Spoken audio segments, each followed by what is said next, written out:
हिंगोरजा खां ख़बर शामिल कंदासीं त हिंगोरजा जे ग़रीबाबाद मोहल्ले में 13 सालनि जी नीगरी कोमल सुमरो सां मुबैना तौर 3 जवाबदारनि जी ज़ोरी ज़ना हिंगोरजा थाणे ते रिपोर्ट दर्ज, 2 ॼणा गिरफ़्तार। तफ़सील मूजिब हिंगोरजा शहर जे ग़रीबाबाद मोहल्ले में पुरहत मंसूर हुसैन सुमरो हिंगोरजा थाणे ते पहुची रिपोर्ट दर्ज कराई आहे त मुंहिंजी 13 साला न्याणी कोमल सुमरो खे 3 जवाबदारनि शेरू बिरोही, याकूब बिरोही ऐं हिकु नामालूम जवाबदार ज़बरदस्ती लॼा लुट जो शिकार बणायो आहे। हिंगोरजा थाणे ते 3 जवाबदारनि ख़िलाफ़ रिपोर्ट दर्ज कराई आहे। पुलिस 2 ॼणनि शेरू बिरोही ऐं याकूब बिरोही खे गिरफ़्तार कयो आहे। नींगरीअ जी अमड़ बल्कि सुमरो सहाफ़ियुनि सां ॻाल्हाईंदे चयो आहे त मुंहिंजी न्याणी सां वॾो ज़ुल्म कयो वियो आहे। जवाबदारनि ख़िलाफ़ केस दाख़िल करे इंसाफ़ फ़राहम कयो वञे। ॿी सूरत में राब्तो करण ते SHO हिंगोरजा मुश्ताक जतोई ॿुधायो त मुबैना तौर लॼा लुट जो शिकार थियल न्याणीअ जा 2 जवाबदार गिरफ़्तार कया आहिनि ऐं जहिड़े बि वक़्तु वारिस फ़रियाद करण लाइ ईंदा त उन्हनि खे मेडिकल जो लेटर ॾिनो वेंदो ऐं केस बि दाख़िल कयो वेंदो।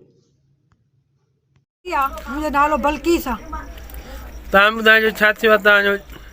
असांखे इंसाफ़ खपे। असां सां नामालूम थियो, असां माना ज़ुल्म थियो। असांजे घर में घिरिया आहिनि, छोकिरीअ में हथ विधा। उहे केरु आहिनि, कहिड़ा आहिनि? माना शेरो ऐं याकू ऐं ॿियो नामालूम आहे।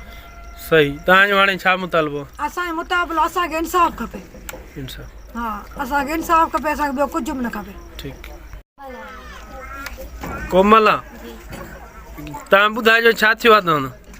मूंसां ज़ना थी आहे। 3 ॼणा आया असांजे घर में घिरिया ऐं मूंखे त हितां बुट ॿधी वठी विया, वात बंदि करे धक बि हयनि, पिस्तौल वारा पुठियां पासो ऐं बनी में वठी मूंखां ज़ना कई। हिकु ॼणे 3 ॼणा।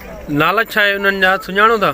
हा, हिकिड़े जो शेरो नालो आहे ऐं ॿिए जो याकूब। ॿियो केरु आहिनि ज़ात जा? ज़ात जा बिरोही। पुलिस हिन महिल तव्हांजी कुझु कयो आहे? पुलिस न कुझु न कयो। उन्हनि खे ॿधी छॾियो अथनि, बाक़ी न कुझु कयो कान अथनि। तव्हांजो हाणे छा मुतालबो आहे? असांजो इहो मुतालबो आहे त असांखे इंसाफ़ खपे ऐं असांखे इज़त पंहिंजी वापसि ऐं असां FIR कढाईंदासीं। ठीकु। मुस्तफ़ा ॾो परियो फ्री आहे। असां हाली न छॾींदासीं। ठीकु।